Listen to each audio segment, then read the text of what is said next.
We're live. Welcome back Whoa. to the Gaming and Gaming Accessories Podcast, Holy episode shit. 8, after 4 long years hiatus. Has it really been that 4 long? long years. Yes, That's at least crazy. that's what it said. We lost access to the channel, so we're coming at Been you a lot more than here. that. Yeah, we lost access to the funding from Apple. Oh yeah. You know, if Oh you yeah. if you watched our other episodes, you'd know Apple that deal we did fell talk through. about our Apple sponsorship. Yeah. And I still have an Apple Watch. So Yep. I'm still Still- just as morally bankrupt as I was 4 years ago. Yep, that's right. Yep, that's what I like. So we got a few topics on the table here for us today. We're gonna do a big recap. You know, 4 years is a long time. 4 years is a long time. We're gonna be talking about what we've been playing recently. We're gonna talk about our favorite games from the past few years. We're gonna talk about the state of the industry. Few topics within that. That's a pretty big topic. We got a lot to talk about there. The gaming industry has changed a lot in 4 years. This A is lot true. in 4 years. Can you believe I remember we were talking about the Steam Deck, right? And we were talking about how cool that was. And since then, everything's changed. It's true. Everything's changed. And 4 years isn't even that long, but then we're going to talk about our weekly gaming news. Got a couple things we're going to talk about there. We're going to talk about the Steam Machine, some Destiny 2 news, and maybe we'll get into some GTA 6 talk.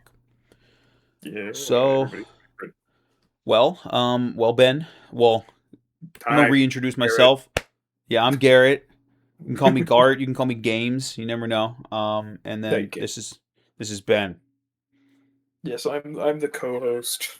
I guess we're both co-hosts. Unless you want to be the host and I'm the co-host. I think we're both co-hosts. That fair? No, I don't think we're that's co-hosts. fair. I think, I'm we have the a host and you're the 50-50 co-host. split. And I'm gonna No, I regret don't giving think you.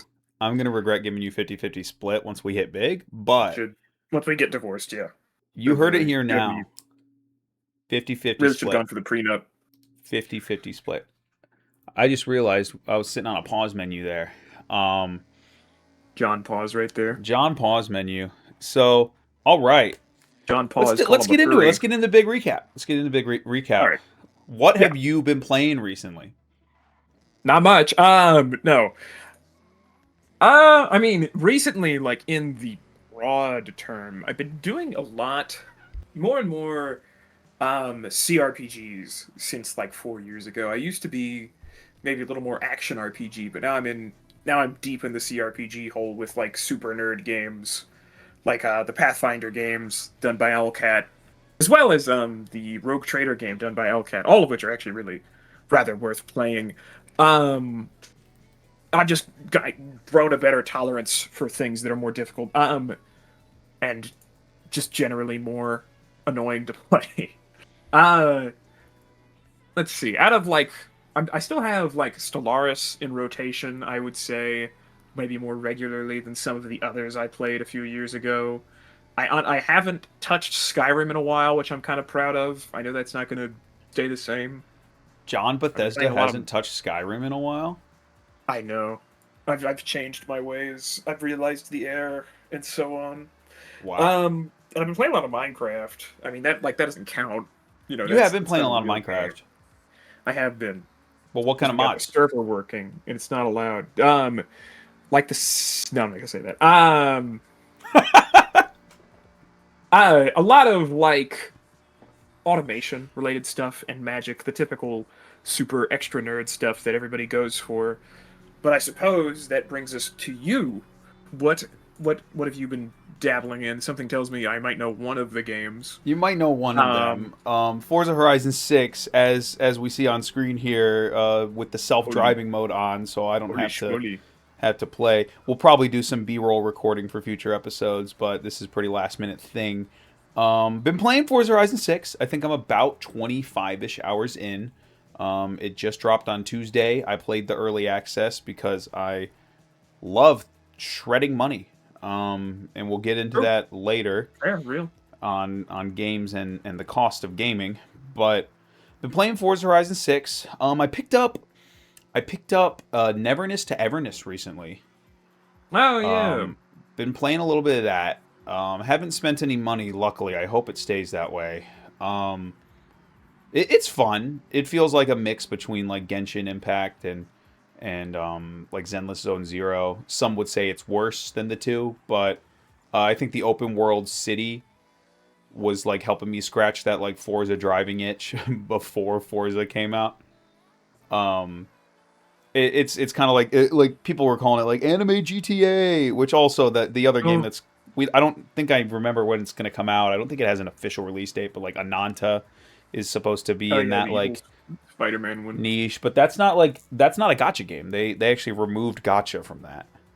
It It's was going to interesting, be a honestly. gotcha Yeah. game, which I Right, honestly right. I'm glad. I'm tired of these cool like anime style games all being gotcha games.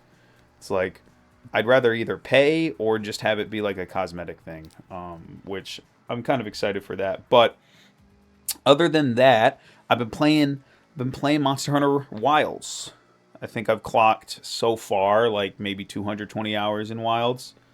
Um, Right, right. yeah, I like it a lot. And that the thing is, it's like this is my first like Monster Hunter game I really dived into because I played maybe 20 30 hours of Rise.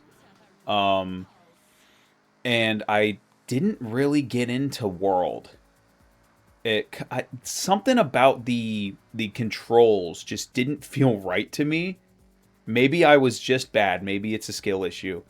But Wild's control schemes just kind of clicked.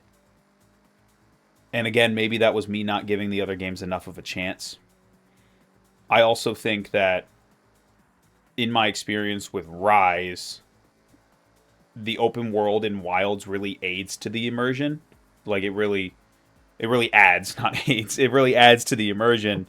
So it kind of helped me like stay in it and be consistent with playing it. Whoa. Other than that, I did another playthrough of Cyberpunk, not recently, but definitely within Hmm. the past 4 years. I don't think I play actually. Oh, if we're talking about Last past 4 la, years, yeah. last time were streaming, I had never played Cyberpunk.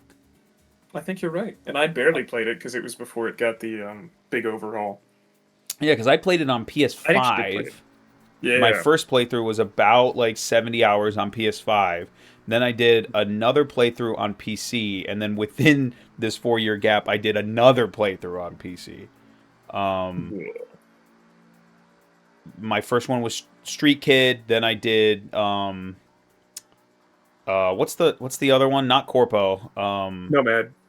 Nomad, and then I started actually. This is pretty recently. I started a Corpo run. I just need to be consistent with actually playing it because I want to. I need to do something that's not a net runner, like a stealth net runner. Like there's just something I whenever I started. boot that game up. Yeah, yeah. That was like my first two playthroughs, and I started another one more recently, where I'm trying to go more leaning on the. I don't remember what it's called, but it's like the one cybernetic arm that has like the explosive that you just shoot out of it, and if you build it right, it's kind of crazy. Oh yeah, I don't remember what yeah. it's called. It's like a I pack need to system or try like something. It's I need to fun. try Gorilla Arms. The grill arms are also really funny. Yeah, I need to try more than just like Netrunner and Monowire because every time I go through the prologue of that game, it wants you to use quick hacks, right? Oh well, And then yeah. I Or at start least getting in it the tells you groove. now. Yeah, yeah. Yeah, I start getting in the groove of doing quick hacks. I'm like, well, now I want more RAM. Now I want more better quick hacks. I want this. I want that. They And it's are just like, pretty wait, funny. I should be specking into other things other than trying to find out where the suicide quick hack is because it's just incredibly funny, right? Um, Yeah, I think that's what most people say I about think suicide. that honestly, I'm sure there's a couple more games, right? I think that Oh, leads sure, us sure. more into talk about favorite games from the past few years, like ever since Yeah, yeah. we stopped 4 years ago. What are your favorite games that have been coming out recently? The few that I mentioned, like along the lines of Rogue Trader and more specifically Wrath of the Righteous, are the two that have come out more recently. Both of those are some great games, in terms of like the CRPG scene. In terms of stuff that's coming out more this year, there's this game called Esoteric Ebb, and it's kind of I would say trying to do, but it really successfully does the same thing that Disco Elysium did in terms of its sort of core systems and so on, because the main thing that happened there, at least, is that the studio that made Disco Elysium exploded hard because of, frankly, mismanagement, and that's a whole other thing. But that's kind of left the field free for people to scramble in and try to pick up some of the concepts and make their own thing. And I do think Esoteric Ebb also has, like some very heavy D&D overtones, and that combination, it's just really good. It works really well. It's a very well-written game. It's actually really funny, but also manages to be heartfelt, which is always, at least personally, what I expect from something with a strong story. So it's a good one, really. I need to give that a try. I've seen you were playing a lot of that. I need to give it a try. It was awesome. It's very, like, it's different, and definitely if you haven't played Disco, you probably won't maybe appreciate it as much, but I still think it can stand alone as a title. There's other games that do that, where you play the sequel, but it's its own standalone thing. Yeah, exactly. They aren't directly favorite games. Oh, I should also mention I did play Stellar Blade when it came out on PS5. I need to replay it now that I got it on PC. Favorite games from the past few years. I think I listed all of them, honestly. What I've been playing. I really like Monster Hunter Wilds. Games. No games. Games. Literally no games. The PlayStation. You know what I have really enjoyed is Hollow Knight Silksong. Oh, right. I'm sure that's a water makes things wet level take. A lot of people like Hollow Knight Silksong. Others call it Skong. There's certainly some people who are probably put off by the Metroidvania aspect, but it's definitely a very well-regarded game, even if not just because it has a very well-regarded studio. Yeah, and it's great on a handheld. I've played so much. When we went on that trip to Florida, I played a lot of Silksong on the handheld, and it's a very lightweight game. So something like Forza, what you're seeing here running on one of the handhelds, you're probably going to get the PC handhelds, obviously. 3 frames. Well, no, it's not that it won't run. It's something like Forza is going to get you maybe 2 hours of battery life at most. But right. Silksong had a projected 5.5 hours of battery life on the handheld, and that's running at, I think I had it running at 60 frames cap and full 1080p resolution. It's not like I'll run it at 720p and so I can save battery. No, it was it was full. It wasn't the 120 FPS that I could have ran it at, but when you're on a handheld, it's nice to have, but if you're trying to save battery, 60 FPS is definitely good and definitely enough to be playable. Sure. I don't know how it runs on Switch 2. I'm sure it runs great on Switch 2. Did they release Silksong on Switch 1? I'm not sure about Silksong, but I'm pretty sure Hollow Knight was on the original Hollow Knight, Switch. Yeah. I'm pulling up real quick. It probably runs. Well. Yes, it runs. Oh, it says this. Google says it runs flawlessly on original Nintendo Switch with a smooth 60 FPS. That thing will run on a toaster. And it looks good too. I really like the art style. I think it's a very beautiful game, and it's a hard game too. You mentioned, difficult games. That game makes me want to chuck my controller or handheld across the room. It is interesting to look at that different levels of difficulty, because I think a lot of the time the difficulty you get from a CRPG, or even just generally speaking strategy game, is inherently different from what you see on, say, as you said, Silksong or another Metroidvania or a Souls-like, where it is both are testing your skill in one way or another.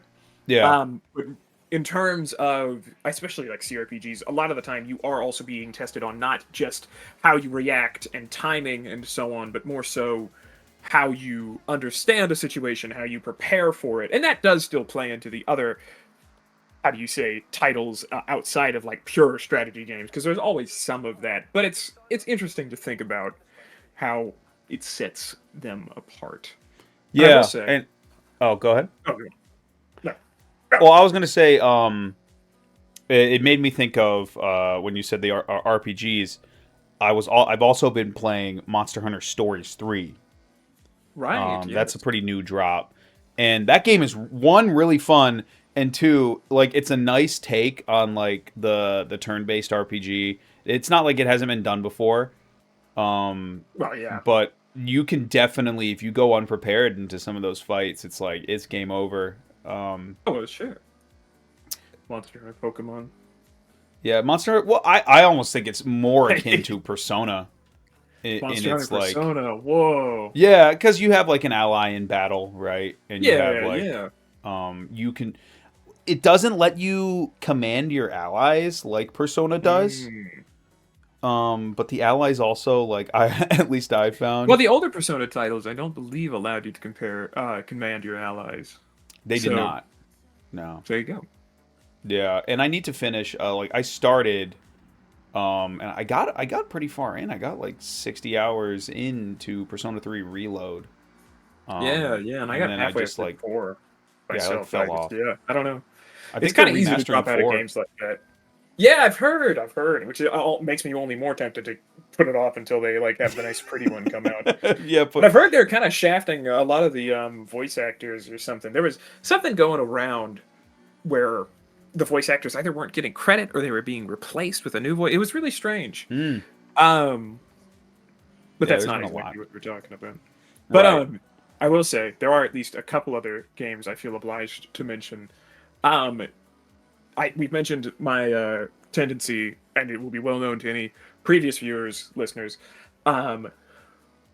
for Bethesda slop. We're going to say the word slop a lot, right? We love the word slop. Oh, of course. We love slop here.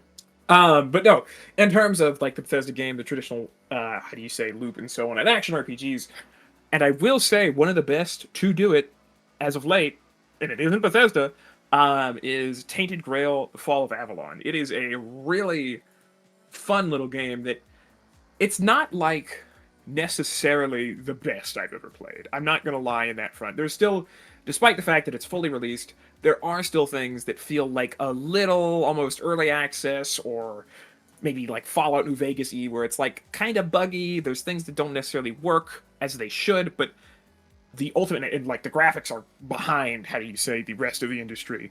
But for what it is, given that it's an independent studio trying to make a game on the same scale as a AAA, you kind of do have to make those compromises. And I think ultimately the final product is a really impressive game that lends itself to that same sort of play style and gives some of the same payoff in terms of like story and gameplay that you'd expect, and probably honestly better story than maybe say something like Skyrim at least. It's a really cool, because the whole Tainted Grail Fall of Avalon thing means they intermesh a lot of Arthurian legend very interestingly, and they sort of but it's a retelling in a sense, so it's not just King Arthur was this super cool guy who ran around. King Arthur was actually this leader who brought his people to a new land and forcibly slaughtered all of its former inhabitants after some kind of thing went wrong, but I'm not going to spoil too much of it. You learn most of that in the start. But no, it's a really cool game. And along that line, another sort of medievally kind of thing, and I'll stop myself before I go on for too long, is War Tales. War Tales is another sort of CRPG, but it's a very creative one, I would say, in the way how they handle combat, aside from it being more mercenary focused, which I think gives you a lot more freedom compared to the average CRPG, which is trying to tell more of a linear story where you play a specific role instead of giving you that freedom to go and choose more than what you'd otherwise be available to. With War Tales, another cool thing is that there is no to-hit chance. In a lot of those games, even like XCOM is like the earlier example of strategy games, like the original even, there is a hit chance. You're always, have to try and make sure that your guy doesn't just randomly miss. But there is no hit chance in War Tales, and the way they balance that out really makes it a compelling system, and is a lot more rewarding in some ways than a system that will kind of just punish you because the numbers didn't work out in your favor. Right. Huh. I hadn't heard of either of those games. I'm sure I've seen you like your Oh, activity yeah. state them on Discord, but I hadn't heard of them.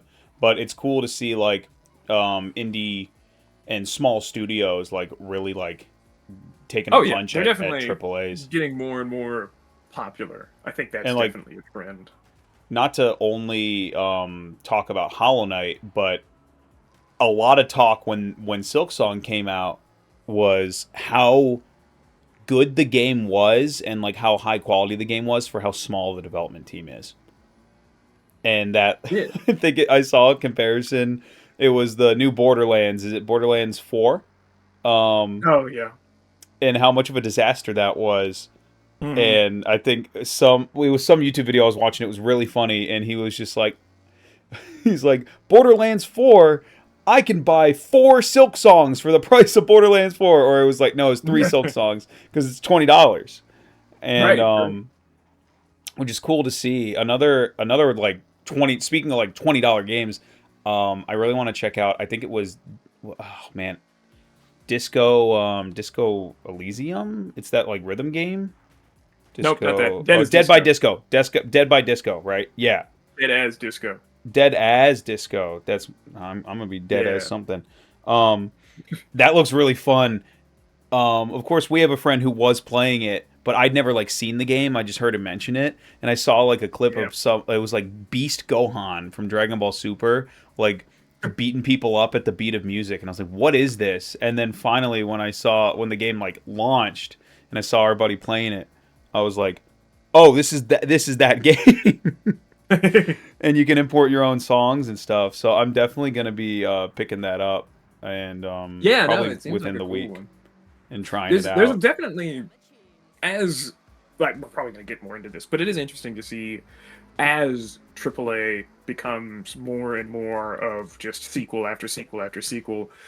You are seeing kind of the opposite in a lot of indie games in that it is far more creative titles are the ones that succeed and get people's attention and recognition.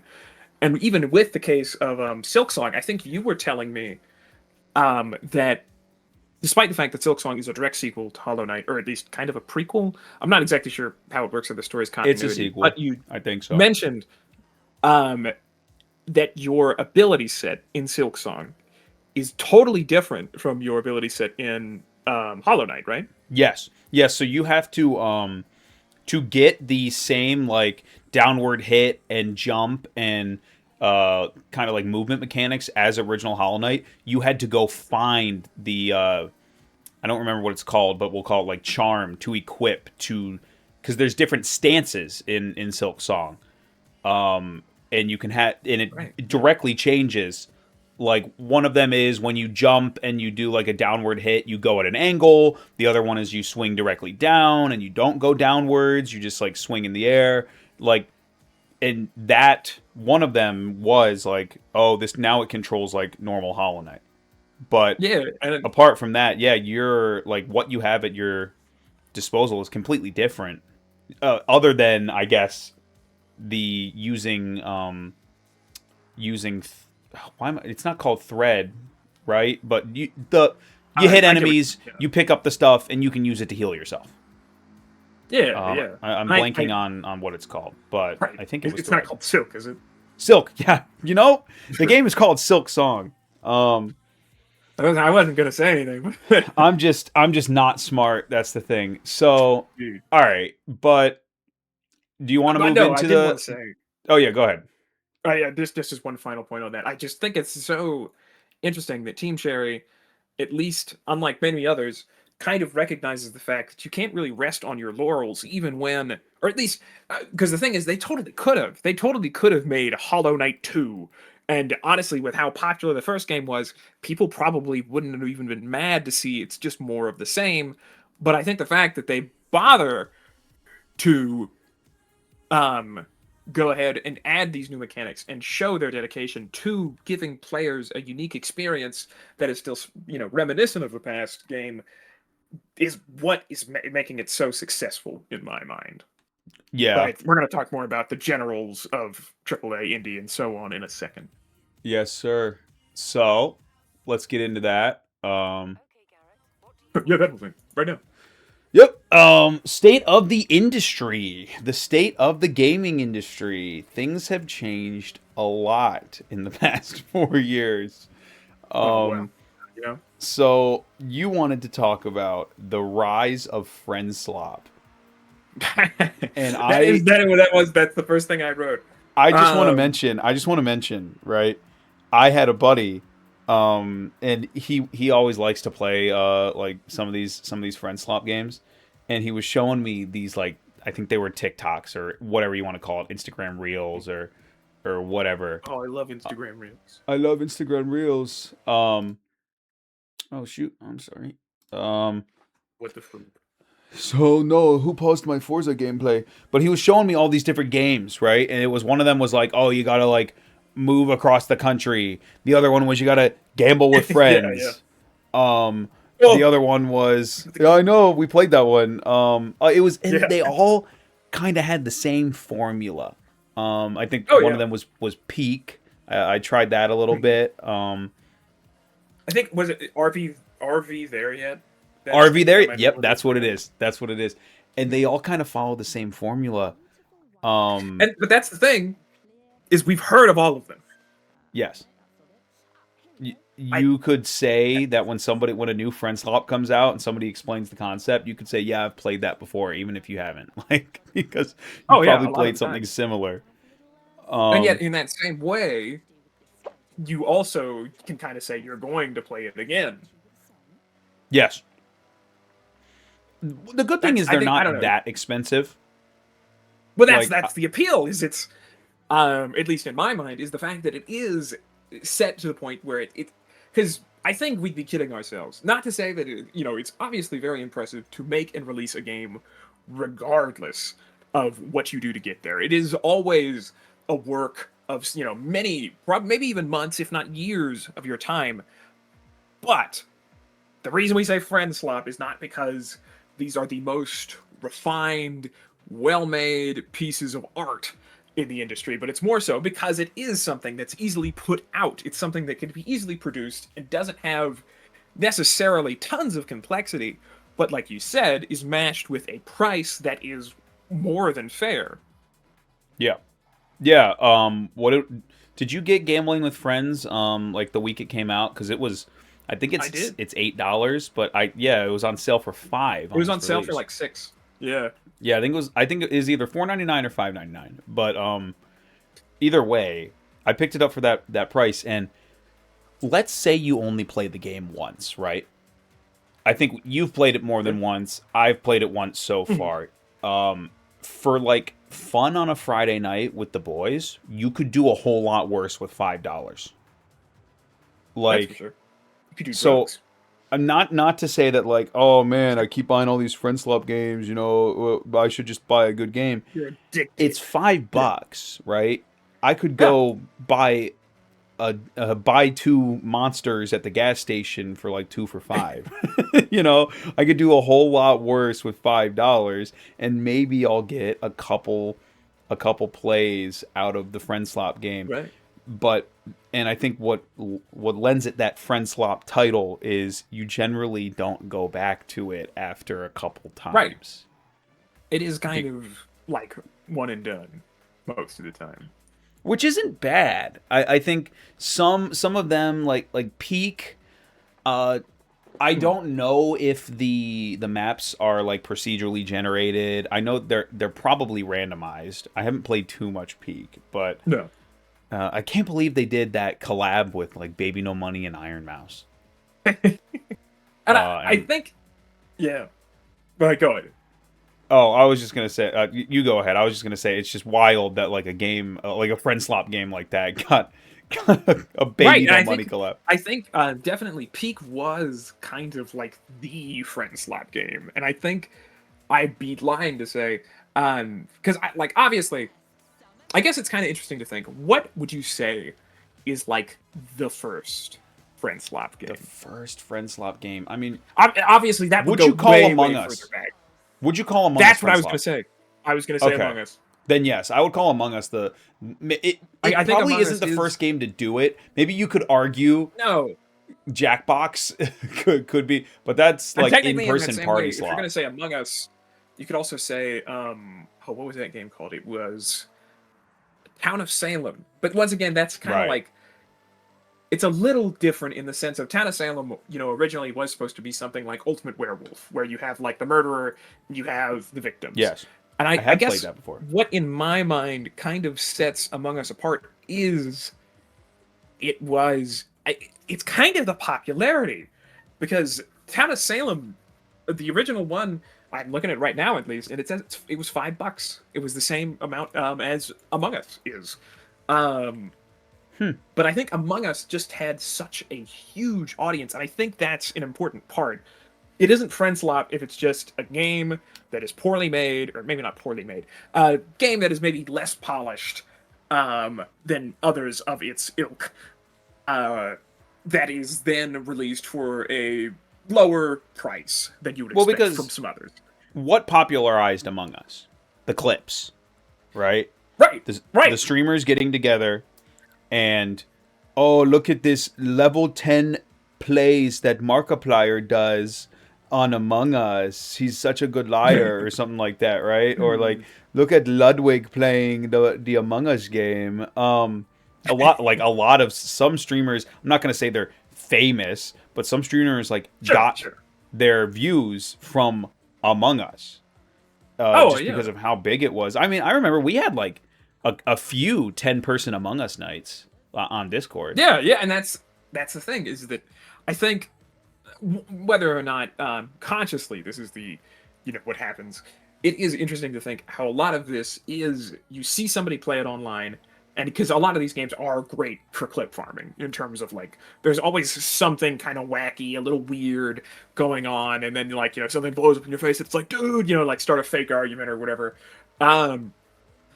It's always, something's always happening, which is to the game's benefit. And then you see that. And I think the reason that's where the name Friendslop comes in is because it is about, if you were to play this game in a lobby full of strangers, it would not be the same experience, which is not... As some people do that, but still, some people go and join like. Can't. Yeah, it's not the same. Like Among Us with the proximity voice chat mod. So like it was almost all of them also have that proximity voice chat. Which is native now. Which it was a mod at first in Among Us. Now it's native in all these Friendslop games because everybody was using it. Everybody was using the Among Us proximity mod. Because that's, it gets a little hectic in a 10-person voice call if everybody's like talking over, and it kind of also gets rid of the mystery, right? Like, oh, I saw that happen, and if the whole lobby hears you, like, the immersion. But when you look at Among Us and its popularity, and then you look at games like Peak and Gambling with Friends, they're kind of made for the clip farming too. Like Peak, I saw this really funny clip like a while ago when it came out of like these two guys, and they're playing with some kid, and this kid like jumps and he's falling down the mountain and he just shrieks and as he's falling. Like really funny because like that kid is probably feeling like this is the worst thing that's ever happened to him, and like he's actually dying. Like that's how real that scream sounded. And Gambling with Friends, I'm sure there's some clips out there. I haven't seen any clips from Gambling with Friends. But it is still it's certainly working. I think I saw something saying they got like past 1 million copies in just 1 week.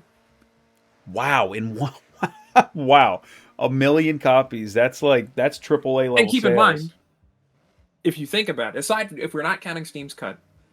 Mm-hmm. And even if we were to assume that the majority of them were bought at the $6 instead of the $8 price,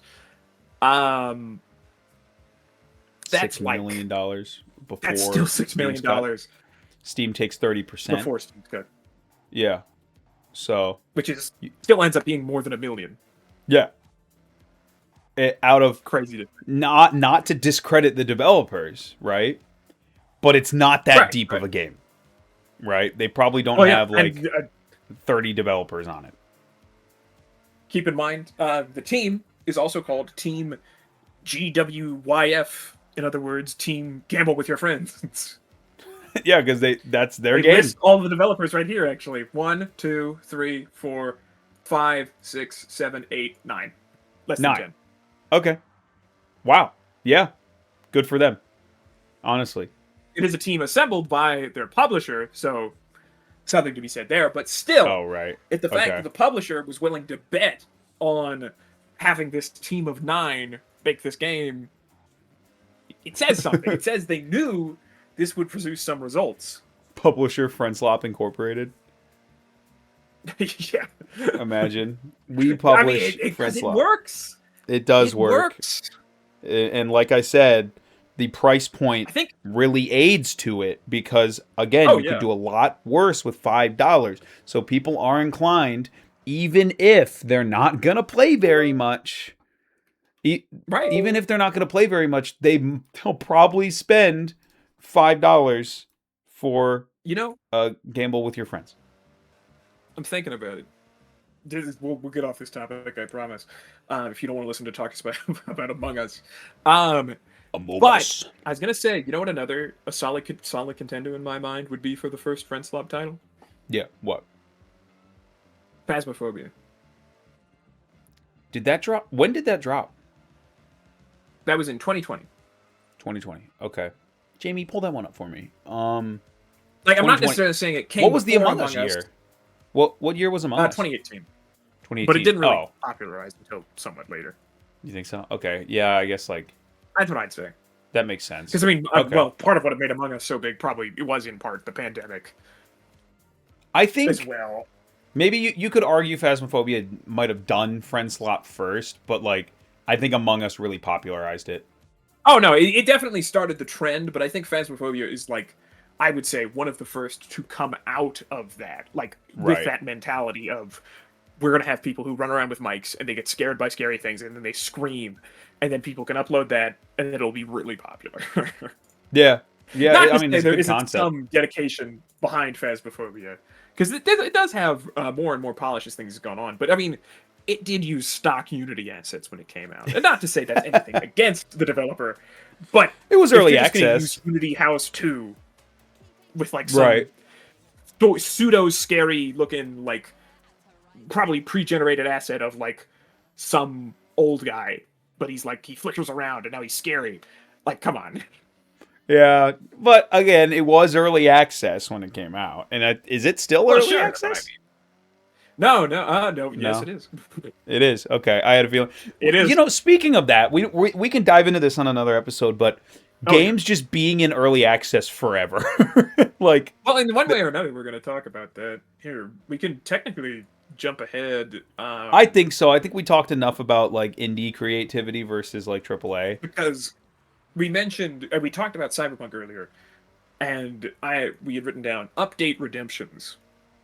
Right. And I think that kind of builds in to the early access because that's kind of I think has there been a mainline AAA company who have dropped a game into early access?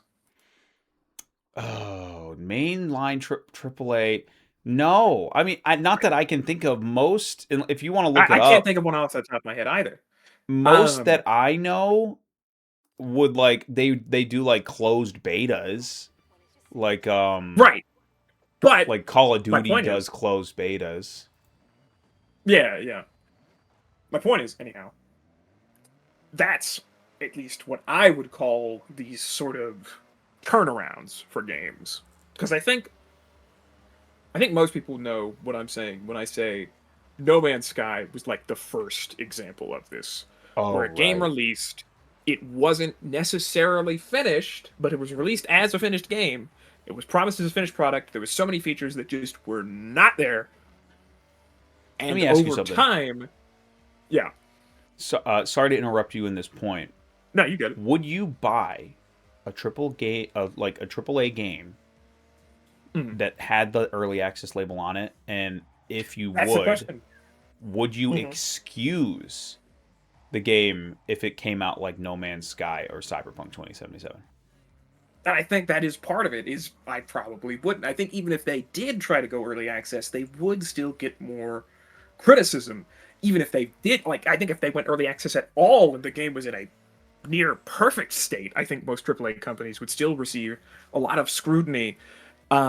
for going early access, because I mean, honestly, at least the prevalent idea is the fact that they shouldn't need it. They have enough money to support a dev team that, once again, in theory, should be able to iron out all these bugs and deal with these problems that other indie devs who have to use early access to get that cash flow don't have the time to solve. Yeah, that's what I think people would like. At least I would also be upset about. I'd be like, you don't need early access. Right. You've got all this money. You've got a giant development team. You don't like you could put early access on it, but it's putting, you know, what's the saying? You're putting makeup on a horse or something. I don't know. Yeah, lipstick on a pig, makeup on a horse. That's okay. Well, you could do that too. But they do that on a horse. So like, they do that in Musume. That's true. Oh, that's cool. Yeah, so you're putting makeup on a pig, right? It's like, oh, but it's early access. Okay, well, I still paid X amount of money for it. I still paid, because they're not going to release it for like, oh, $20 on early access, because then it's like, oh, what, I have to pay the other $50 later? Right? They're still going to release it at full price, because when you buy an early access game, you own the game when it comes out already. You don't like owe them money. So they would still charge AAA prices. It's just it's early access. But you get to have it early. Finish the game. Release it when it's done. My main point, where I was going, and I'm sure you know, is the fact that despite the fact that most people would not buy early access from AAA, I think that's true. You're kind of, for at least some games, you're doing it anyway, because they release it in an unfinished state, which could be very well considered early access for any indie game. Yes. And you wait for updates. Yeah, that's what. Yeah, I completely agree. You're doing it anyway. Like if you bought, you're doing it anyway. If you bought Cyberpunk on release, if it was early access, you would know that it's going to be shitty. That it's going to be bad. Yeah. Especially like, did you hear that like Epic Games laid off like 1,000 Fortnite developers? Jeez, 1,000. I believe it. They all worked on Fortnite. Like, I cannot get through my head. Man. You need 1,000 developers to work on Fortnite. like, yeah, no wonder they're bleeding money. Afford 1,000 developers, right? They're bleeding money because they're paying over 1,000 people to work on Fortnite, dude. Fortnite, like. I don't know how big the teams over at like CD Projekt Red and Rockstar are, but like, you know, I'm not going to be surprised if GTA 6 comes out and that's broken too. Oh no, well, okay. To be fair, because to think, actually, now that I think about it, one of the games, because I don't know if you call Larian, the studio behind Baldur's Gate AAA, but Baldur's Gate 3 did release into early access. Oh, it did. And Larian did have previous big releases. Yeah, Baldur's Gate was in early access for a really long time, and a lot of the game changed as things went on. Like there's initial stuff from Act 1 that was just totally cut, totally changed as they updated it. And I think the reason it's considered to have released in 2023 is that's just when it was finished. I think I had bought it with Dylan, because Dylan, or should I not say that? Should I not? If you don't know who Dylan is, you don't know who Dylan is. Dylan's a pretty common name. No, you know the one. Everybody watching, everybody listening, that is. Go to his house. But really, I had bought it to play with a friend way earlier, just because it sounded interesting, and then eventually it came out as a fully developed game, and I'd already kind of forgot about it. Not forgot about it. There was a lot of buzz, but I just didn't pay as much attention to it. I didn't play through the early access, and I think that's another thing. You think if they do early access, not as many people will buy it because it says early access on it, so it will hurt their sales and it will hurt their player retention. Something most of these games have delivered on, to their credit, is the fact that when you buy the game, even if it isn't finished in the sense of being fully optimized and you won't run into any bugs, it does have beginning to end. It isn't like Subnautica, the new Subnautica 2 released in early access, and there's zones that haven't been added yet. And not that that's like a huge problem, because they're already telling you, yeah, there is this in here yet. But obviously, especially like, imagine you order GTA 6 in early access, and then you get to like this huge, build up of tension, and it's just like, oh yeah, we haven't added this yet. It's like, all right, wait 2 months for the next expansion on the story, and it's like, I paid $70 for this. Right, and I think that's the unfeasible thing with AAA prices, is that even if it's buggy as shit, you can kind of get away with that. Because it's a start to finish literally game. Unfinished.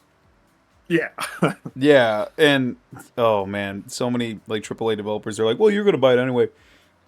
And like, speaking of that, yeah, day one DLC still sucks. I know we talked about this in a previous episode. I hate it kind of does. day one DLC. Right. Funnily enough, one of the big day one perks for a lot of games, I think especially big ones, is maybe not early access in the sense that most companies use it, but you do get to play the game like, what is it, like usually a week earlier. That is a day one perk, which is just like, I don't know. It's one of those things where I understand, at least from a marketing perspective, you're planning to release it on this day. And obviously you have to release it, a certain day to make sure you're meeting deadlines and other things like that. But if the game is fully ready a week early, release it. Fully ready to be played. Right. Sometimes they do day one patches. I think day one patches are fine. Like, oh, hey, we found some bugs. Sure. No, I just mean that we want to patch out. When you buy a game early access, if you pre-order a game and you get to play the game early because you pre-ordered it, why not just? I mean, I know why, because they want more money. Yeah, but I won't lie. Just release the game early. I did it for Forza Horizon 6. I did.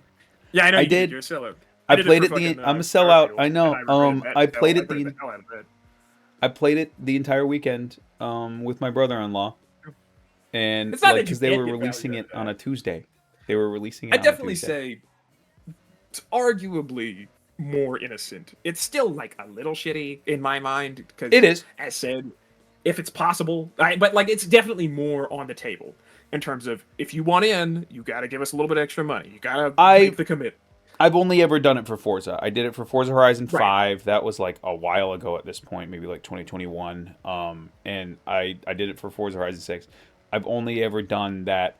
Honestly, Forza Horizon 6 was probably the one game I've pre-ordered in a long time. I don't normally pre-order because generally there's just no benefit to it. But I already knew, and I think, like, I was going to buy all the Forza stuff. I knew I was going to buy all the Forza stuff, and I wanted to play it the weekend before, because I know they're releasing it on a Tuesday to incline you to buy the 4-day early access so you can play it on Friday. Like, and you can play it on your weekend. Oh, we're going to release it on a Tuesday. Like, stop doing that. But you got me, really pulling at my leg here. Yeah. But that's arguably not what most people mean by day one DLC. No, when I say day one DLC sucks, yes, I hate day one DLC, because it's content that's ready. Like, hey, we got this. It's ready. It should have been in base game. I'm sorry. It should have been in base game. The first example that I think of, and I know it didn't come out until a couple months after release, but the Pokemon expansions have been so greedy recently. You announced Pokemon Legends ZA. Game Freak has been so greedy recently, I think. Oh my goodness, yes. You announce Legends ZA, and then you say, by the way, $30 DLC expansion, and the game's not even out yet. Like, and I think Dragon Ball Kakarot did this too, where it's like, okay, get this, buy the expansion early. Like season passes, where it's like, okay, day one, and you get the season pass too, which means we're gonna make DLC, and you're gonna buy it, right? And but even more than like, oh, you're gonna get the DLC that comes out later, because you could argue that content's not finished yet, but the games that the DLC is already done and you can play the DLC packs on day one, that is fully that content should have been in base game. But they want like I don't just want $60, or you could say $70 because that's what games cost at this point. Thank you, Nintendo, or I guess Sony for normalizing that. We want more, so we're gonna cut content from the base game to get you to buy like the special edition that costs $15 more. Oh, you get you get this special DLC, or like the Pokemon one, like but you want Mega Raichu, right? You could have put that in base game, but you want Mega Raichu. The DLC came out 3 months later. It was ready. Like maybe they were cooking a couple other things, but I guarantee a majority of it was ready. And Pokemon, not to tangent too much on Pokemon locking their post games behind DLCs is so annoying because it didn't used to be like that. I remember a majority of my hours playing Pokemon Gen 4, 5, and 6 were spent in the post game doing other content that is now like it's the norm for those to be on an expansion pass. They didn't have to do that. And I think one thing I do at least want to say is what this is targeting, aside from the fact that it's extra stuff. I think the big thing in my mind is FOMO, in terms of the whole reason you're gonna buy this thing. Like, and I think while it kind of goes outside of what you're talking about, another thing that along this line, it kind of irks me. It's one of those things where I think it's easier to get away with for a lot of these companies. But another big thing is that you'll get like on a pre-order or a day one or something, is like cosmetic stuff. Right. Like you'll get an extra skin for your ship or your guy or whatever. And I just think it's the fact that the only reason somebody would buy that, I'm pretty sure they know they don't need it. And I'm not even necessarily sure a lot of people would want it. But I think there's a lot of people who would feel at least they were missing something if they didn't have it. Which is kind of what DLC does a lot of the time. But I think, as you say, it's definitely becoming more and more so that they're trying to sort of force that in the sense that you are actually going to miss content if you don't buy the DLC. I find a bigger issue with when it's actual content in the game, cut content, locked behind a paywall that's ready day one. That should have been definitely worse. Don't get me wrong. Cosmetics. But I do still think. Go ahead. Yeah, I mean, I think really what we're seeing is it's going from FOMO in the sense that you fear you're going to miss out, and literally you would miss out on this content if you don't give us the money. It's just becoming more and more extortionate in a way where you aren't buying a fully finished product unless you pay for the higher version, or the better, bigger bundle, whatever the hell you want to call it. Yeah, or upgrade your game later, right. And get the it's very obvious. It's like they didn't have to do this, but it's a way to squeeze more money out of the initial purchase rather than having to spend more development time. Right? If I told you, I think a really good analogy, and I'm sure everybody gets this, but I just to run through it real quick. If I told you, hey, I'm selling you this cake for $20, but it's actually 80% of the cake, but you don't know that. Whoa. And I say, but you can get this cake, and you can get another 20% of this cake if you give me $25. And you're gonna be like, well, I'm already spending $20. I might as well spend $25 and get like 20% extra cake. No, you're actually getting the full cake that you should have gotten. I cut your cake in half and said, nope, here's the full thing. Don't pay attention to the piece that I took. And that's kind of my point, or at least I think that's our point, at least ultimately, is the fact that the way they're doing this is it's kind of like you ever hear the phrase to boil how do you boil a frog? I think so. Yep. It's how do you put a frog in boiling water? It's slowly. You raise the heat slowly over time, and that's the same thing. Is that this content has gone from extra little smacking of you get a skin, you get a booster, you get a whatever, And now it's coming slowly over time into, this is something that was in the base game that we've taken out, and now you have to. And people already kind of expect to buy this, premium release copy anyway. So that's, I think, part of the reason why we don't see as much backlash for this kind of thing, is because people already kind of expect to pony up on day one for something that should have already been in the game. Yeah, and they've set the expectation. Same thing with the prices too. I think oh man, what was I gonna say? Oh shoot, completely lost my train of thought there. Dude, cool. It's gone. It's gone. I was gonna say something, and it was gonna be you better go catch it. Important. Yeah, I better go catch it. Yeah, not to keep beating a dead horse though. I mean, games will do this. They always will do this. That's just the state of the industry right now. Yeah, but maybe, and I think this leads great into the other topic, like game price increase. Games really do seem like a luxury hobby now that they didn't used to be. And I'm not really talking about the game prices, because realistically, right, if you really look back, I'm not in favor of the $60 to $70 game price change, but if you really look back and you adjust for inflation and blah blah blah, games are getting more expensive to make, and the games were $60 for a long time.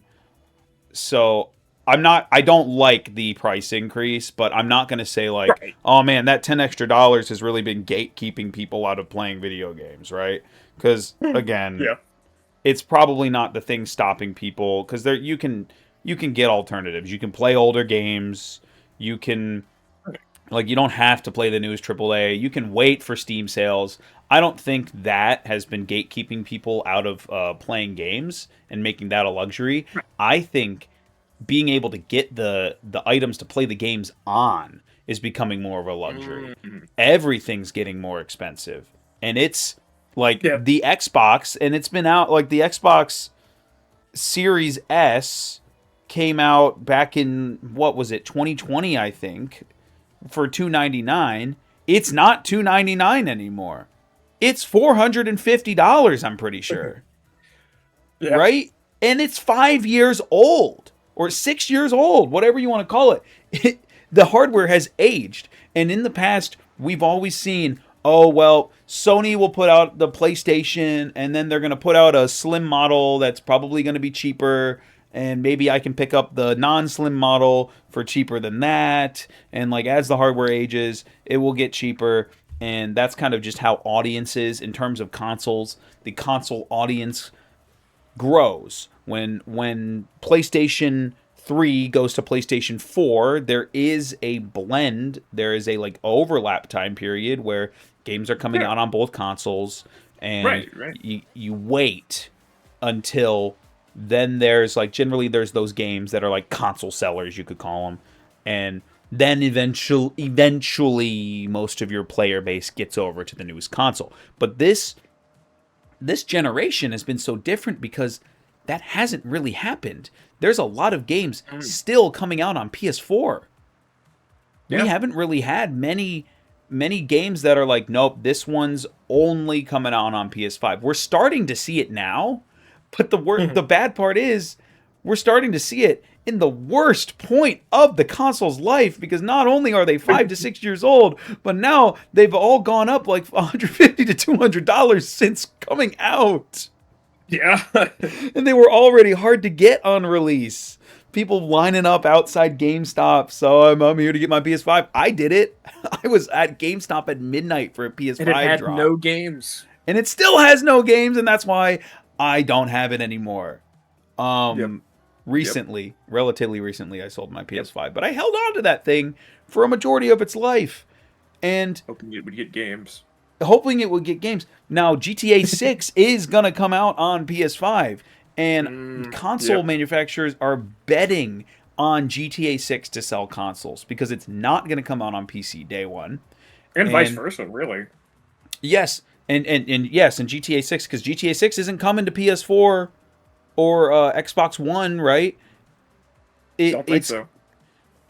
Forza, like Horizon 6 is the first Forza that's not coming out on the Xbox One. Like, we're finally starting to see these games that are like, okay, we really can't, the old consoles that came out in 2013 are starting to hold us back. We really can't be, if you want games to look better, we can't keep putting them out on the older consoles. Like, we just can't. But also, if you want this game, come buy our console. So it's finally, they're starting, that's going to sell consoles, but in the worst time possible. Imagine walking into the store, right? We're going to do a worst case scenario. You want GTA 6 and you want the best GTA 6 experience. That's going to be on a PS5 Pro. You want GTA 6. Yeah, worst case scenario. Yeah. That's going to be on a PS5 Pro. And because Xbox doesn't have a console that competes with it. They have their Series X, and that's it. And that's what they've had since launch day. The PS5 Pro is the fastest console around right now. It still has no games, but it's the fastest console around right now. And you want to buy GTA 6, and you just buy GTA 6. So you walk into GameStop, you're like, I want a PS5 Pro, and I want GTA 6. You're racking up close to $1,000 for a console and a game. Is that going to price people out? Will we be seeing, like, Mom got me a PS5 for Christmas and GTA 6 as much as we might have seen in the past? Yeah. No, I mean, it's definitely something to think about, because I think, at least, as you said, gaming is a luxury. It's almost, because I think, if you think about, at least in, like, the long term, gaming was first fully realized as a, hobby that could make people money. When it was being used to make money off kids. Most games were marketed towards children as their audience. And obviously, something like GTA 6 shouldn't have kids as its primary audience. But if we were to remain honest with ourselves, I know I certainly played that when I was like, I think I played my first GTA game when I was 13. Which isn't exactly kid, but I think gaming has done a lot of aging with its audience.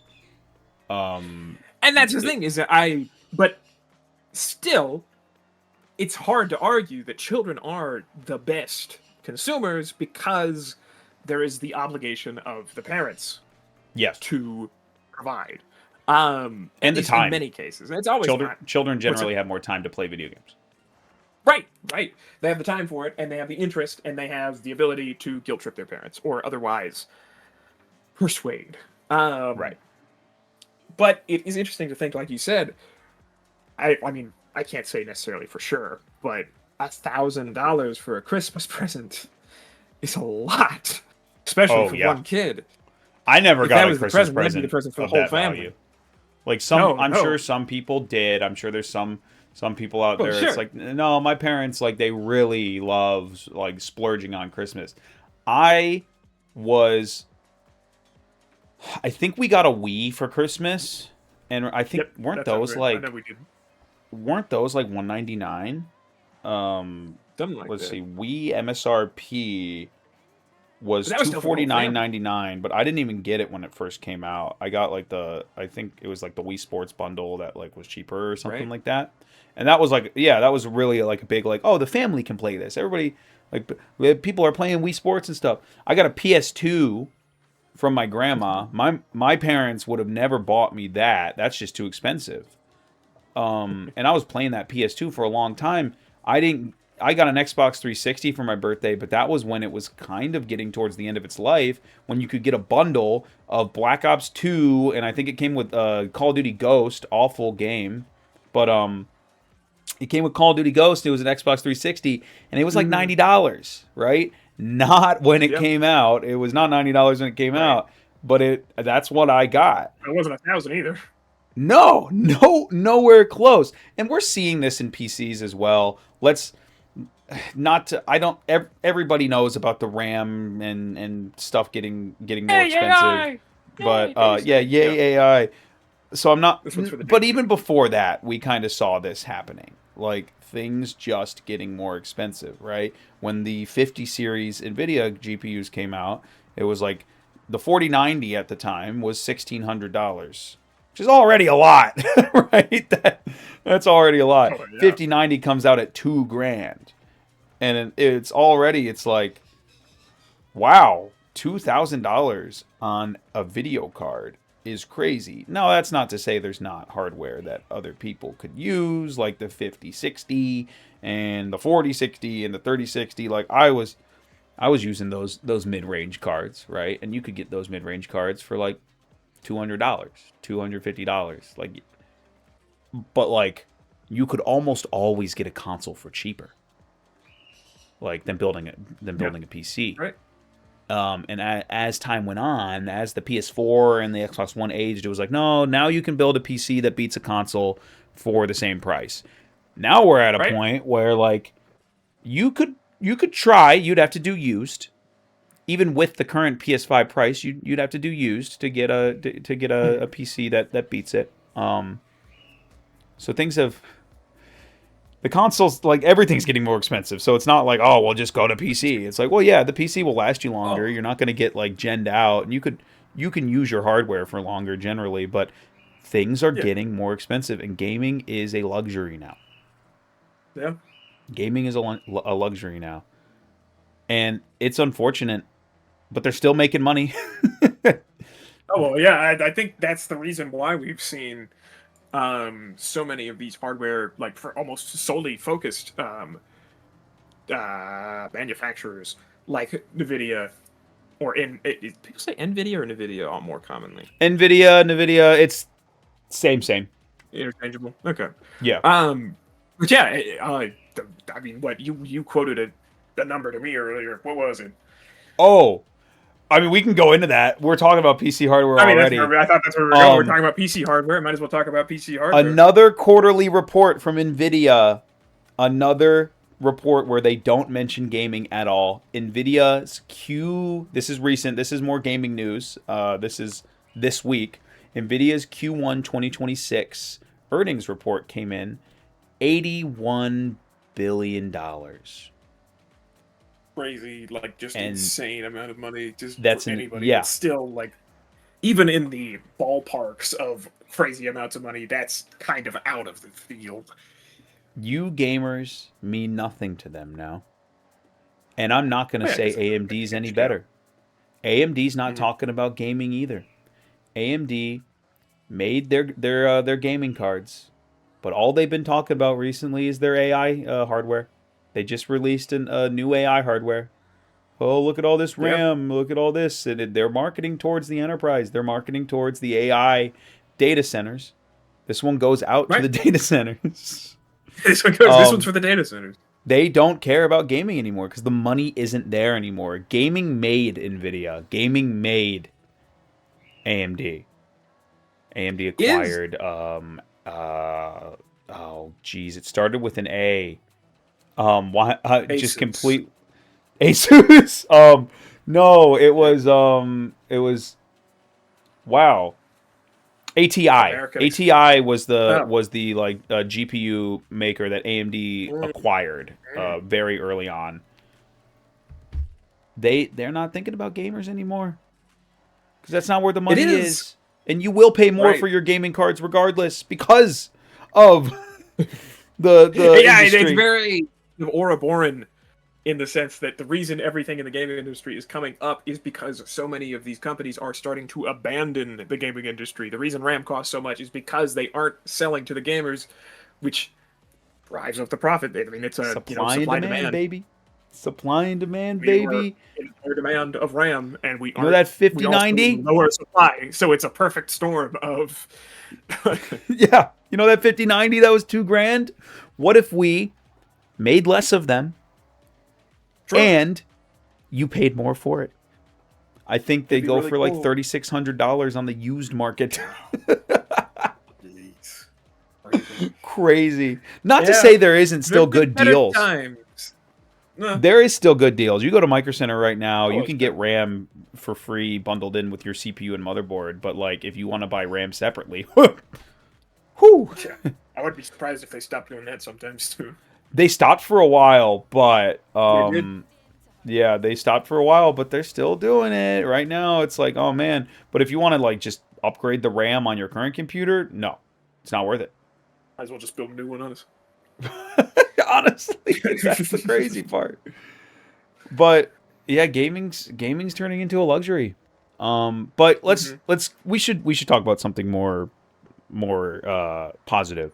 More gaming. Let's hit the Switch 2 real quick. You got one recently. I love the Switch 2. I got one relatively recently. What do you think of the Switch 2? You got two. Which, by the way, okay. Yeah, I could have just went with one. My wife has one, and I wanted to play at the same time, so I got one. Now, the Switch 2, while we're on gaming being a luxury, the Switch 2 just recently got a price increase announcement. Even though Nintendo reported positive news. Yeah, Nintendo reported great earnings for the quarter. But the stakeholders are telling them to raise the price. And Nintendo projected good earnings, but they want the price raised. So it's going up in price. It's going up to $550 from $450, but we got them at the $450 price tag. What do you think of the Switch 2? Sucks. No. Really? I just gotta maintain the OLED hate.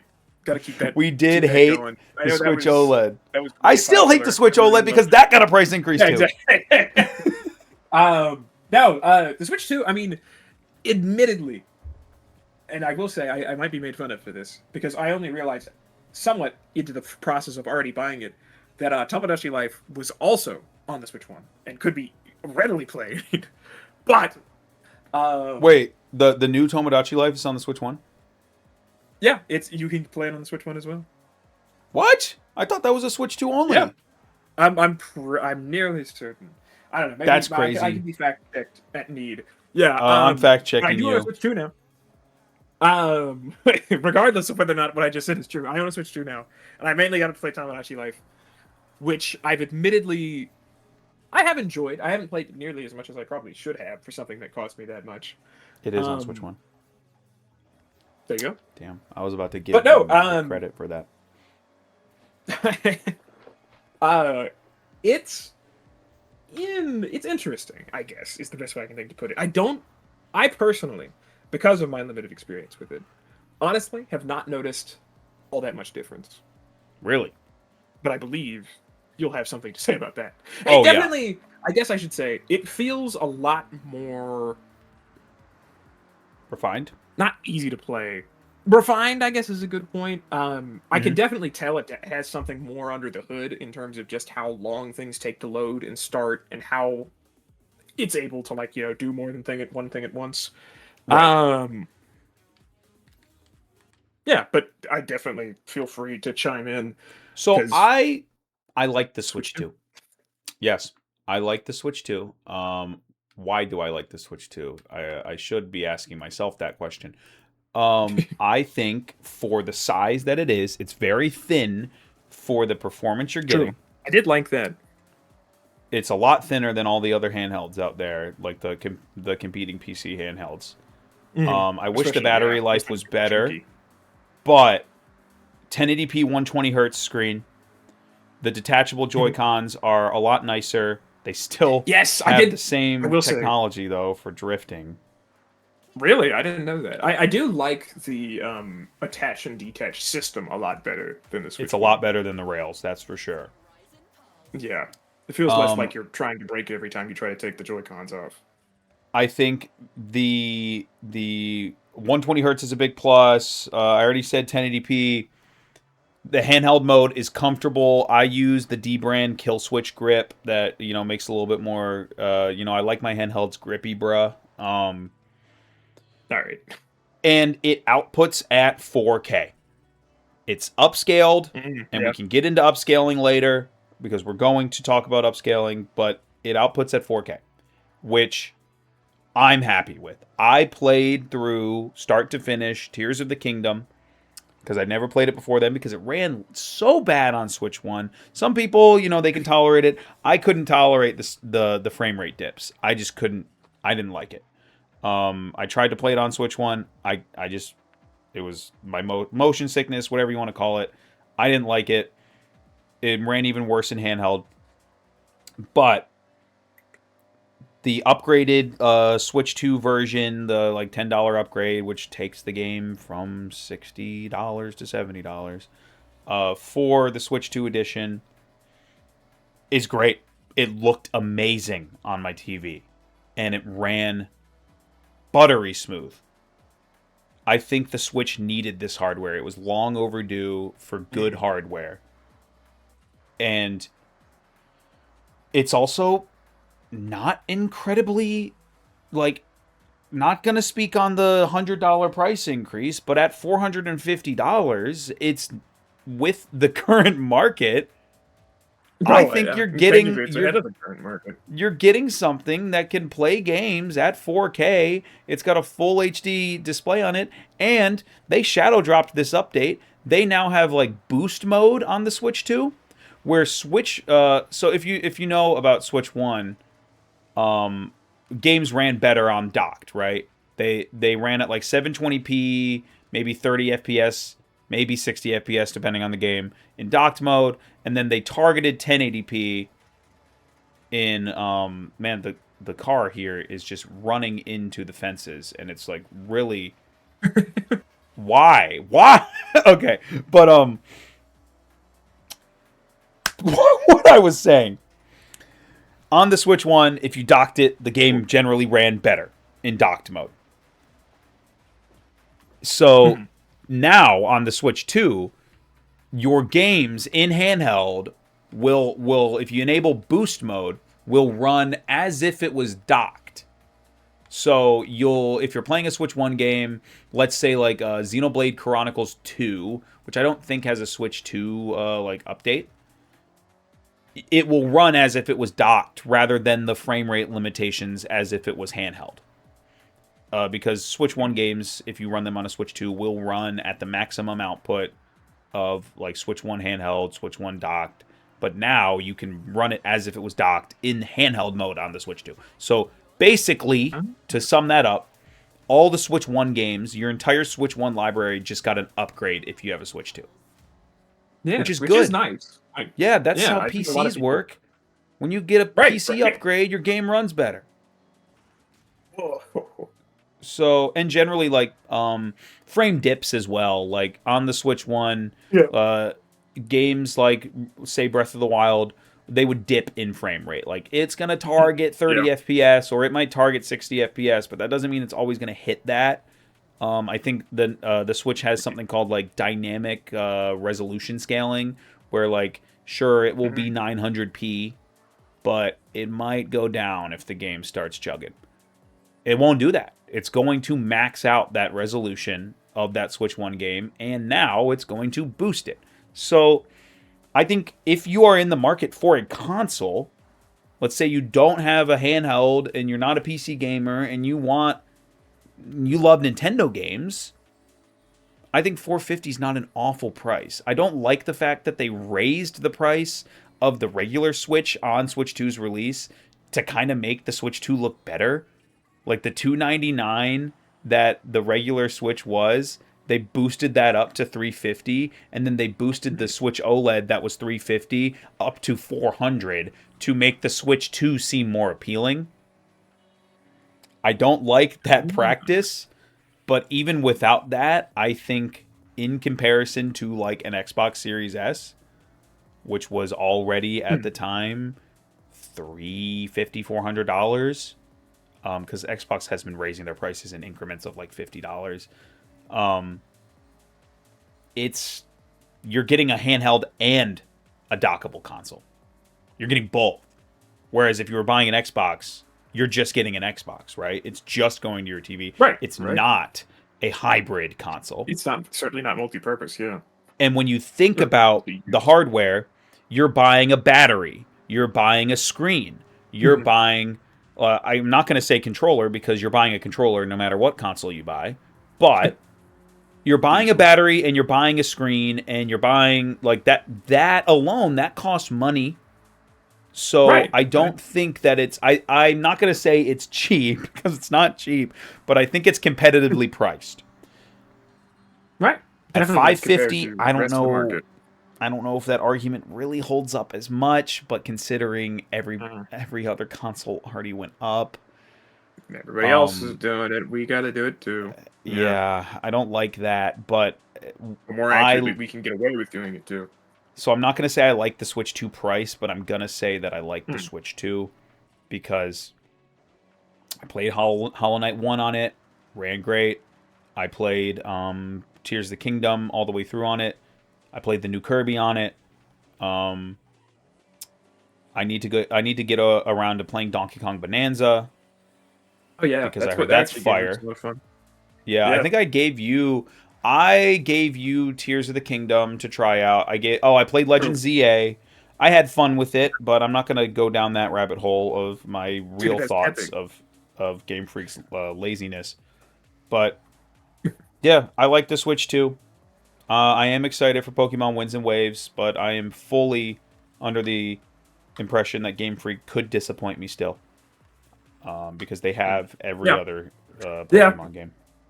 I think generally that's kind of a pervading sentiment amongst most people who, at least, pervading sentiment with the AAA industry, AAA side of the industry at least, is that I think most people have been burned once or twice or 3 times, or, you get it, by AAAs and especially by sequels, to kind of realize that, hey, this isn't a sure thing. This isn't going to be the same quality. In fact, it just might be worse. Yep. It might be worse. You could start listing games that are like, were just disappointments and aren't the first game in their series. So you already said Borderlands 4. That's a big one. But that was Borderlands 4 was a big flop. Had more to do with its PR disaster from Randy Pitchford, but even the game, that's still part of it. The Switch 2, yeah. How does it run 4K? Right, it's not real 4K. It's not native 4K. Native 4K is a struggle for most systems. No console that I know of does native 4K without some kind of resolution scaling. Even PlayStation has resolution scaling. DLSS, which is NVIDIA's resolution scaling technology, and FSR, don't ask me what they mean because I don't remember. I'm sure I've said it at some point. Are technologies that are coming around, right? They're almost every company's relying on them because games are hard to run, I guess, but what started as like a look at this, you can save money on hardware. You don't have to buy the 4080 Super to play games how you want and with good visuals. You can use this and you can render the game lower and upscale it. Now it's turned into, hey, if you want your game to run well, you should probably use it. Let me ask you this. Do you find yourself using DLSS and FSR when you play games? When you play natively? More really out of obligation. Because I know, honestly, I know it does something. I just usually don't pay close enough attention to realize what. But and you probably don't notice it. Like, if you don't notice it, when the game runs better, then that means it's working. It means it's working. Yeah, and like some people are like, no, I can tell the difference between fake resolution and I can tell the difference between native. I love native resolution so much. Some people are pixel peepers, and it's like, oh, I can see artifacting, I can see smearing, it just doesn't look the same. But your average person, they don't know. Right. They don't know. And I think what they know won't hurt them. Yeah, game developers are taking advantage of that. And it's becoming more and more apparent that's happening, and I think we're in a danger zone. I think games are going to stop being optimized, and they're going to rely on these technologies already. Yeah, yeah. We're not unknown from a quote unquote bad PC port, right? Like, oh, this game runs crap on PC. You know, better use FSR. If we're gonna be honest with ourselves, one of the first examples of that comes to mind is Monster Hunter Wilds. Monster Hunter. Yeah. Yep. Monster Hunter Wilds. It runs like the same way. Like crap. It's really similar to that same because they have fixed it with time. In other words, they early accessed us. They gave us something that could have been fixed readily by themselves. It needed more time. And like, didn't Cyberpunk get taken off of PS4? Like, off the PlayStation Store. Cyberpunk just couldn't flat run on PS4. Yeah. It's once again back to the earlier argument. Same thing where you update it enough, and people are at least happy that you fixed something that you gave them that was already broken, and you knew it was broken. Yeah. Yeah, and by that, in this conversation should also include frame gen, which is it's a different technology, but it's instead of rendering your game at a lower resolution, you're generating frames in between. So if you're running, like, let's say every frame that appears on your game, if you used an algorithm, you could say artificial intelligence, not in the ask of in the ask of like a chat bot, but in the ask of machine learning to try and predict the in-between frame between the two frames that are on your screen, and you kind of blend that together, it creates frame generation. Fake frames is what most people refer to it as. Monster Hunter released and said, please use frame gen. You won't get 60 FPS or higher. Please use frame gen. Which should be unacceptable, man. But I think we're going to start seeing that more and more. Oh, no, certainly. That's all NVIDIA cares about. When they talk about gaming, they don't care about gaming. But when they do, like, their most recent announcement, gaming related, was like, dynamic frame gen. Boom! Crowd goes wild. No, crowd didn't go wild. I don't think crowd went wild. But like, crowd you want 2 times frame gen, 3 times frame gen, and then they go 4 times frame gen, and then they're like 5 times frame gen. Your game is now going from 60 FPS all the way up to 250 FPS, like that kind of thing. And they're making the numbers go up. Yeah, and it's not the same. NVIDIA has been like they fed us that when the 50 series came out. This was with DLSS, not frame gen, but they said something like, the 5070 will get 4090 performance at $550, and it's just like, okay, I'll believe it when I see it. But developers are going to rely on it.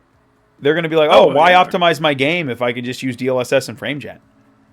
Sure, I mean it's another way to get out of actually having to do your homework, so to speak. They can release now.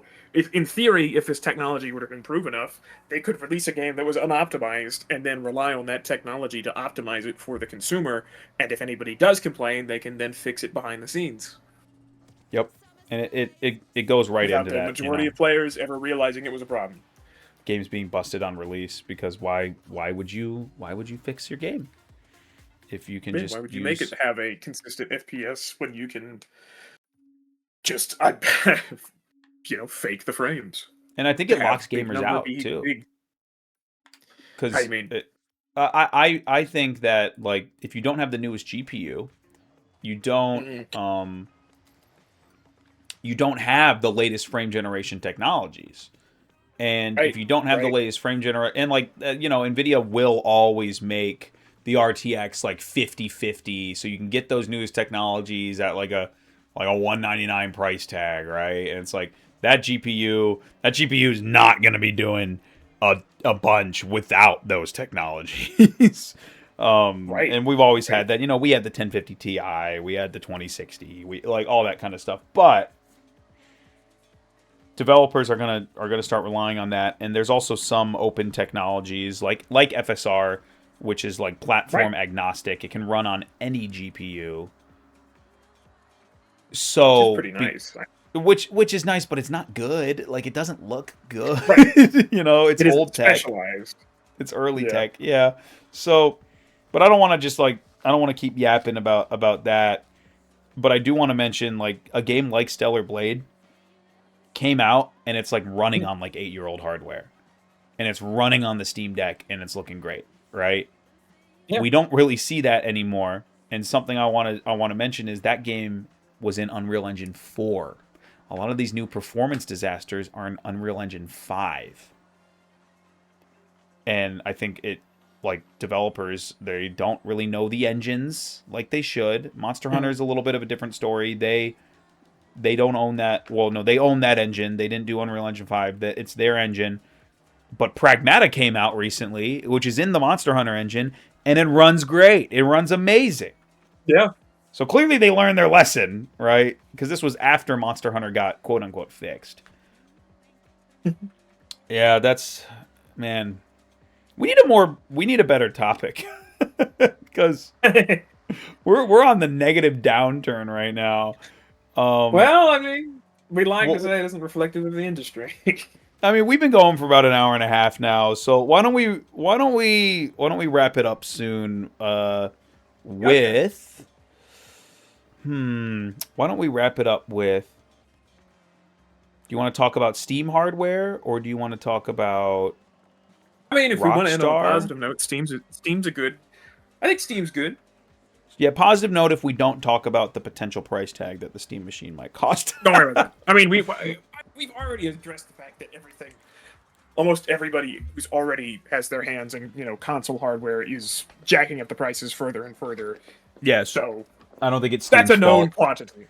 We don't know what the Steam machine is going to cost. Laid back to the consoles and hardware that we've already talked about. So yeah, I say. All right, let's talk about Steam hardware.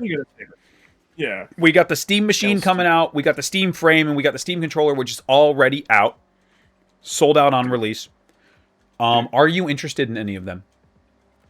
No.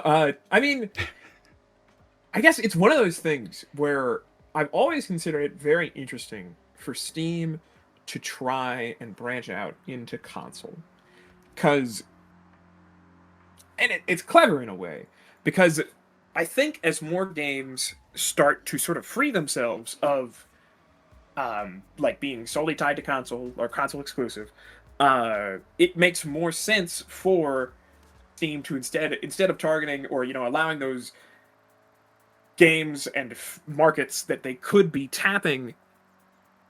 I guess the point I'm trying to make there is, before, Steam was always going to lose some sales to games that refused to be on Steam. If you want to play God of War, you had to get a PS4 or exclusivity, PS5 or whatever. Exclusivity. And I think now, as more games are turning away from that, it's kind of leading to the realization that there is an untapped market in consoles that is not, that they can now tap. That you can, they already have proven themselves so successful that they can step into that field and try. And because I don't know necessarily if Steam has ever said they're trying to outdo the console manufacturers, right? But it's hard to take in any other way, because why else would you bother when you already dominate the PC field? Aside from the fact that they want a cut of the console pie, right? You can at least get a cut, but yeah, if you're getting a cut, I mean, that implies at least you'll have more pull than other things. And I think something that we talked about when we were talking about the Steam Deck, it is the same thing, where if you can have the same library, that's instant attraction. That is instantly. You already have an audience. You already have an audience. You already have dedicated fans. And I guess I would consider myself probably the average in terms of, I like Steam a lot. I use it for all my PC-related games. However, just because I can thereby buy a console or buy a handheld to play those games elsewhere, I just don't really feel the need. Right. Right. So there's a lot of people, and I think the Steam machine might not hit. They're not going to take Sony's pie as much as they I don't think they want to. I think they are trying to target, hey, you like your PC, you like your Steam library. What if we made you a console-like system that runs SteamOS, has compatibility and growing compatibility with all games on Steam? There's probably a few that won't run, but they're still working on it. Big companies, big names like AMD are assisting in the hardware and the compatibility in terms of drivers because it's running on AMD hardware. Right. I think their core audience is people who already have a PC or want to have a PC, because the Steam machine, they said, you don't have to run SteamOS on it. If you want to run Windows on it, you can. Right. Which the Steam Deck came out, and a big thing about the Steam Deck was, hey, it can be competitively priced because Valve will make money on the games. They can take a loss on the hardware and make money on the games. The Steam machine, I don't think that's going to be the case, because Valve has already said you can just run Windows on this thing. Therefore, you could buy games from Microsoft through Xbox, or play Game Pass, or buy games on Epic Games, or do other things, which means you're not guaranteed to be giving them money through the Steam platform when you buy their machine. So they have to make sure they don't want to sell at a loss with this, because ultimately it's a small form factor computer. But it's plug and play into your TV. You get a controller with it, and we'll talk on the Steam controller in a minute, and it just works. Honestly, I think another draw, and I think you might have mentioned this to some degree, is that they are in part targeting Steam users, and I think another thing in that, it's a sort of subsection of that, is they're targeting Steam users' nostalgia, because I feel like, as we talked, a lot of people got a console for Christmas. That's how they started with gaming. They got a console at some point when they were younger because it was cheaper, it was easier to do, it was just simpler. And over time, the more dedicated gamers, or however you want to call it, started to branch out and get further into it and get into PC. And I think there is, maybe not even just nostalgia, but there is something, I would say, to be missed with the console. There's something different when it comes to like sitting in front of the TV, picking up a controller, and playing that way instead of sitting in front of a keyboard and doing a game, playing a game on your PC. I think some people don't want to go home and be at a computer desk after they've spent their entire day at a computer desk. Exactly. And it's entirely separate. It isn't just something that has all this other stuff on it that you don't necessarily want to be distracted by when you're just trying to game to the nth degree. Yeah, I think I already built one. I didn't want to wait for the Steam machine. I had some hardware that I already had, and I built a Steam machine and loaded SteamOS on it. I love it. I love being able to press the power button. The Steam machine is going to have like the power on with a controller, like a console, right? So I don't have a lot of that stuff because ultimately it's a computer. But like running Windows on the TV is awful. Like, you still got to log into Windows, and then you can boot up Steam, and then you can boot up Big Picture Mode, and like then you're there. But it's the appeal of I press the power button, it turns on, and I'm in. I'm playing games. Right. There's a lot of appeal to that. There's less distractions. And they got quick resume. So if I'm playing a game, I put the thing to sleep, I pick the controller back up, I turn it on, I'm back in the game.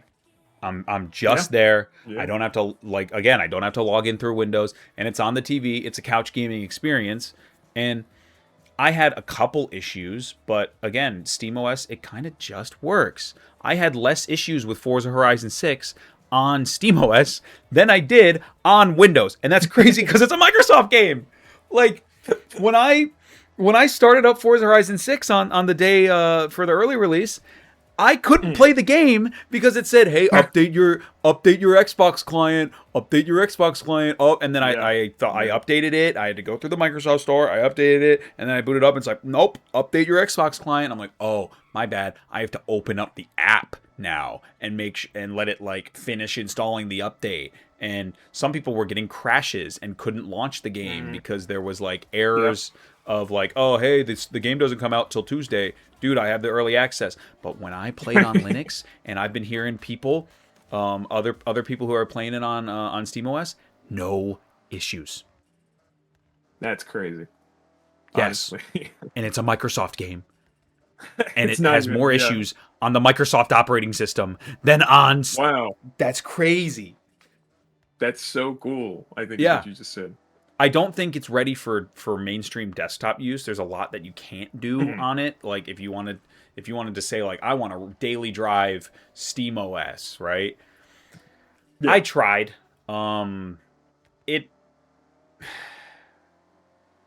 I couldn't do a lot of the like daily tasks. Like the gaming was fine, but everything else was like, okay, maybe I should get Windows back, but Windows is just so bad.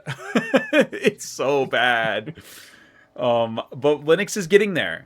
Steam, Valve is the reason that Linux is getting there, and I'm excited for the future of Linux gaming. Steam controller. Wait and see. Dude, Steam Have you looked at the Steam controller at all? Steam controller. Hardly control her. Hardly no Steam controller. I've seen the Steam controller. I know it has those the most recent iteration at least has those two weird little D-pads. Or not D-pads, but like those I don't know what the fuck you call them. But touchpads. Touchpads. I don't like them. You don't? I think it looks too blocky. It is. It's a chunky controller. I think that'd be the only thing I could say, though. I haven't honestly looked at it much otherwise. I see there's definitely a lot of buttons. Yeah, I heard people like it. Like, I heard it's not as comfortable as it could be, but I heard, despite its blocky look, I heard it's pretty nice controller to hold. Okay. It also makes I'll the definitely Wilhelm trust scream. that, but I haven't held it yet. I haven't either. I want to, but I'm not going to be able to hold it unless I buy one. And do you know how much it costs? I can tell you. Just if you don't know, you can know. I do know how much it costs. $100, $100 dudes. Yep, that's another thing. Yeah, that's a little bit much, man. That's a little. That's a lot for a controller. I get it. It's got a charging puck, which, mind you, I just read today shocked someone. Nice. Yeah, it's like a wireless charging puck. You put the controller down in it, and it's also a wireless adapter. So if the charging puck is plugged in, well, that also acts as your wireless adapter for your controller, and you just put the controller down on it. But apparently, like a user, their like metal watch band like touched it, and they got shocked. Yeah, yeah, I can see that. I guess it's not perfect. I've never had a wireless charging pad shock me, but I want to try it. It's sold out on release, so I didn't get one. I was already on the fence, so I didn't when it launched on at 1 p.m. on the day it came out. I didn't end up logging in and trying to get one because I was still on the fence. Now they're on reservation. Yeah, now they're on reservation. I put a reservation in. Then I'll have once it's my turn in line, I'll have 3 days to decide if I want to buy it. I like my 8-bit do controllers, so I don't know. Dude, you don't know. I don't know. I like my 8-bit do controllers. My 8-bit do Ultimate 2 is a great controller. It's got the back buttons. It's fully wireless. It's got a charging dock that has a wireless adapter in it, and that controller was like $50. And it doesn't shock me. And it was $50. Yeah. No, definitely. The 8-bit do stuff, I have used those controllers at your place, and they're pretty nice. I actually like them. Yeah, they definitely like the clickiness, like clicky buttons, But definitely, I don't know. Yeah, go for it. Oh no, go ahead. I mean, I think it's cool. The Wilhelm scream Easter egg is cool. People are already figuring out how to put their own sounds on the Steam controller. What about the Steam frame? I know you're not a big VR guy. I was about to say I technically actually own a VR headset, but that's just because somebody else didn't want it. Right. Yeah, I haven't looked at the Steam frame. I didn't even you were telling me about it yesterday, and I didn't even know. I honestly don't know what I thought the Steam frame was, but I didn't think it was VR. Yeah, it's the Steam VR set. People are excited for that one too. It will probably sell out on release day, I'm sure. I don't know. I want it, but we don't know the price of the Steam Machine and the Steam frame yet. So I want a Steam frame, but like big, heavy asterisks. Yeah. That's if it's like not stupid expensive. If it's anything like the Valve Index, it's probably going to be quadruple digits, like $1,000. Given that we don't know the price of any of this, it is something to say that you kind of gotta keep in mind, or well, aside from the Steam controller, keep in mind how much it's gonna cost.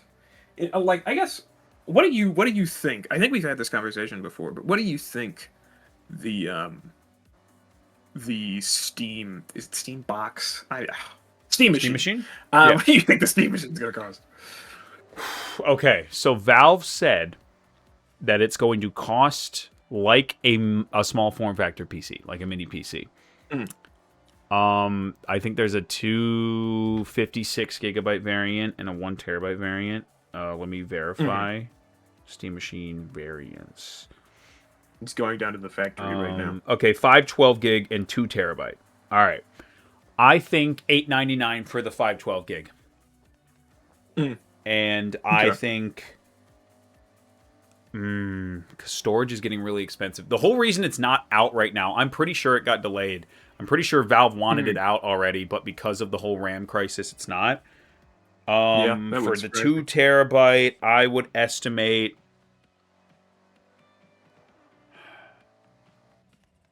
Okay, maybe let me swap this up. I think $950 for the 2 terabyte and $799 for the 512.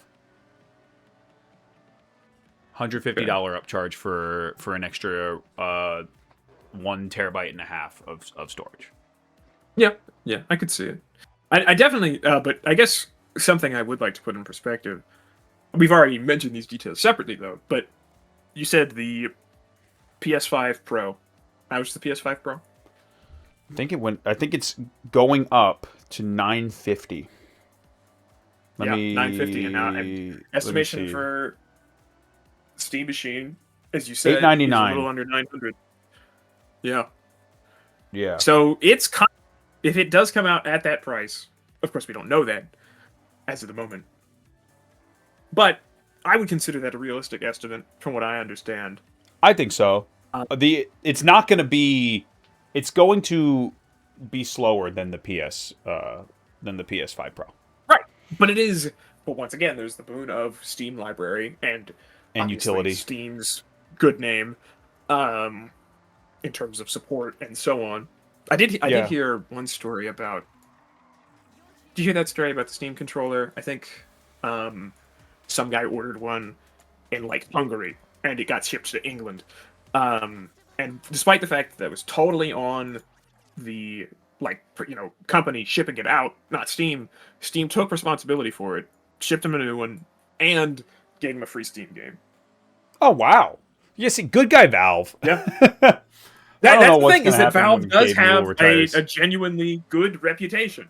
And I have seen people worry about what will happen with that once Gaben steps down, or if steps down, He's going to have to retire eventually. Right. Or at least, die. No offense. But, right. I'm just saying, even if he wanted to keep the job as long as he was alive. He's a human being, obviously. They're going to replace him with AI Gaben. The same thing they're going to do with Tarn Adams and put him in a computer. But yeah, I'm excited to see the hardware come out. I think the Steam controller looks cool. I think the Steam frame looks cool. It's got a Qualcomm chip in it, so be able to run games natively as well as hooked up to a PC and the Steam machine. Yeah. I think they're all pretty cool. Yeah, Steam's doing some fun stuff. But all right, I think we can end it there. I think this is a good first episode. Good coming back. Great grand return. The grand return. And well, thank you everyone for listening to us yap for 1 hour and 50 minutes. Dude, nobody's gonna do that. Don't lie to yourself. And thank you for listening to But yeah, gaming thank you for those who did. and gaming accessories Oh, podcast. that's what it stands for. Bye-bye.